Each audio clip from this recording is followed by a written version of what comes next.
மூணாவது ஒரு காரியம், கிரயம் செலுத்தினான். அந்த வீட்டுக்கு போய் பைபிள வாசிங்களேன்.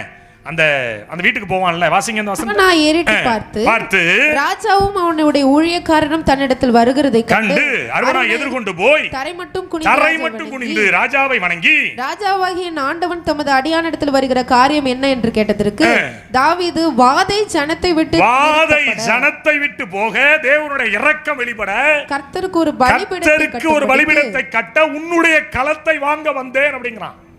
அதுக்கு அரவணா என்ன சொல்லுவாரு அப்படின்னா, ஐயா என்னுடைய இடத்தை நான் எப்படி கொடுக்கிறேன்,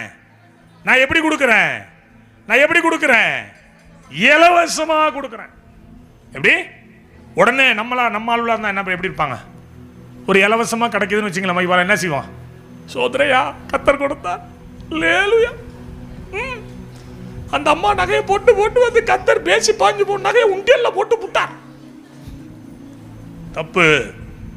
தப்பு.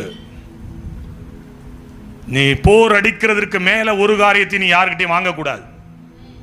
இலவசமாய் பெற்ற ஊழியம் இலவசமாய் தான் செய்யணும். நான் இலவசமா தான் செய்கிறேன்.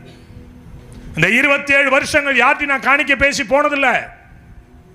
யார்கிட்டையும் இவ்வளவு கொடுங்க நான் டிமாண்ட் பண்ணது கிடையாது, கேட்டது கிடையாது. அதே வழியில தான் இவனும் வர்றான், கேட்கவே மாட்டான். நான் என்ன விதைக்கிறோனோ அதை நான் அறுக்கிறேன் ஒரு இடத்துல இருந்து. எனக்கு ஆச்சரியமா இருக்கும் இவனை பார்க்கும்போது. அதெல்லாம் வேணாமாம்மா, காசுலாம் வேணாமா, நான் தான் கொடுத்து அனுப்புவேன். ஓடிடுவான், வாட்சி முடிச்சோன்னு ஓடிடுவான் பாருங்க. நானா கூப்பிட்டு இங்க வாடான்னு கொடுக்கணும். தாவீது சொல்றாரு அரவணாவை பார்த்து, அப்படியல்ல, நான் இலவசமாய் வாங்கிய தேவனாகிய கர்த்தருக்கு சர்வாங்க தகன பலிகளை செலுத்தாமல் அதை உன் கையிலே நான் விலைக்கிரயம் இல்லாமல் எதை செய்தாலும் அதை கர்த்தர் அங்கீகரிக்க மாட்டார். புரிஞ்சுக்கோங்க. பக்கத்துல கைப்பிடி. விலைக்கிரயம் இல்லாம எதுவும் செய்யாத ப்ளீஸ். போர் அடிக்கிற மாட்டதான் வாய் கட்ட கூடாதுனாரு. அதனாலதான் சாபம் வர்றது. எல்லைக்குறியை மாற்றி போடாத, அநியாயமாய் விசுவாசிகளை ஏமாற்றாத, தசம பாகம் என்கிற பெயரிலே கொள்ளையடிக்காத. நல்ல கவனிங்க, இந்த அறிவெல்லாம் எனக்குள்ள இருக்கு. இவ்வளவு கூட்டம் இருக்கிறீங்களே, இன்னும் இறங்கி நான் ஊழியம் செஞ்சுனா எனக்கு ஒரு சபையை தேவன் கட்டி கொடுக்க மாட்டாரா? செய்ய மாட்டேன். பவுல் சொல்லதை போல என் கைகளினாலே நான் வேலை செய்து நான் ஊழியத்தை நிறைவேற்றுவேன். கர்த்தர் அதுக்கு எனக்கு பலன் கொடுத்தால் போதும். எனக்கு வேண்டாம் எதுவும்.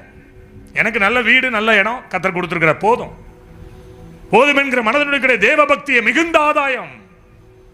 அருவனா கொடுக்கிறான்னு வாங்கிக்கலையே ஐயா, விலைக்கிரயம் செலுத்தாம நான் வாங்கக்கூடாது. ஏன் தெரியுமா? நான் ஓசியில செய்வதை தேவன் ஒரு நாள் விரும்புகிறதில்லை. என்னுடைய விலைக்கிரயத்தை நான், ஊழியம் என்பது விலைக்கிரயம், ரட்சிப்பு என்பது இலவசம், பாக்கி எல்லாமே விலைக்கிரயம் தான். புரிஞ்சுக்கோங்க. கிரயம் இல்லாமல் எதையும் உன்னால் பெற்றுக்கொள்ள முடியாது இந்த பூமியிலே. அப்படி கிரயம் இல்லாமல் நீ ஒரு காரியத்தை பெற்றுக்கொண்டால் அது உனக்கு ஆசீர்வாதமாய் இராது. நமக்கு ஆசீர்வாதமாய் மாற்றி தருகிற காரணம் என்னன்னா, அவரே நம்மை விலைக்கிரயம் செலுத்தி தான் பெற்றுக்கொண்டார். கையை தட்டுங்கள். அந்த நல்லது, அவரே ஒரு விலைக்கிரயம் செலுத்தினார் ஐயா. அவரே விலைக்கிரயம் செலுத்த. யார்கிட்டையும் அனாவசியம் நான் காணிக்க வாங்க மாட்டேங்க. யாருக்கிட்டையும் போய் நான் கேட்கணும்னு நினைச்சா எங்கெங்க இருந்தா கேட்பேன். என்ன பில்டிங் ஃபண்டு மலேசியாவிலேருந்து வாங்க தெரியாதா? சிங்கப்பூர்லேருந்து வாங்க தெரியாதா? குவைத்தில் என் பிள்ளைங்களுக்கு வாங்க தெரியாதா? I am not beggar, I am man of God. நான் பிச்சைக்காரன் இல்ல, நான் தேவனுடைய மனுஷன். உங்களுக்குள்ள இந்த எண்ணத்தை விதைங்க. இன்னைக்கு நீங்க யாரு சொல்லுங்க? ராயல் சொசைட்டி இந்த வேர்ல்ட். நீங்கள் இந்த உலகத்தில் ஆசாரிய கூட்டம், ராஜாக்களின் கூட்டங்கள் நீங்க. ஆமென் சொல்லுங்க. உப்புக்கும் மிளகாய்க்கும் சோத்துக்கும் கஞ்சிக்கும் எவனுக்கு முன்னாடி தலை வணங்காதீங்க. கர்த்தர் உன்னை அநேகருக்கு முன்பாக நிமிர்ந்து நடக்க பண்ணுவார். ஆமென். ஒரு வைராக்கியம் இருக்கணும். எனக்கு ஒரு விலைக்கிரயம் என் தகப்பன் செலுத்தி இருக்கிறார், எனவே இலவசமா எனக்கு எதுவும் வேண்டாம், ஆனால் நான் விலைக்கிரயம் செலுத்தி கர்த்தருக்காக எதையாகிலும் ஒன்றை நான் செய்வேன். எத்தனை பேர் விசுவாசிக்கிறீங்க? எத்தனை பேர் நம்புறீங்க? ஆமென் சொல்லுங்களேன். அப்ப இந்த இரக்கத்தை கர்த்தர் தாவீது மேல வைப்பதற்கு காரணம், கர்த்தருடைய வார்த்தைக்காக காத்து கடந்தான். இருதயம் வாதிக்கப்பட்டுச்சு. காத்து சொன்ன வார்த்தையை அப்படியே கேட்டான். கிரயம் செலுத்தி பலிபீடத்தை கட்டி கர்த்தருக்கு மகிமையை செலுத்தினான். நீங்களும் செஞ்சு பாருங்க, நீங்களும் பண்ணி பாருங்க. உங்க வாழ்க்கையில மிகுதியை நீங்க பாப்பீங்க.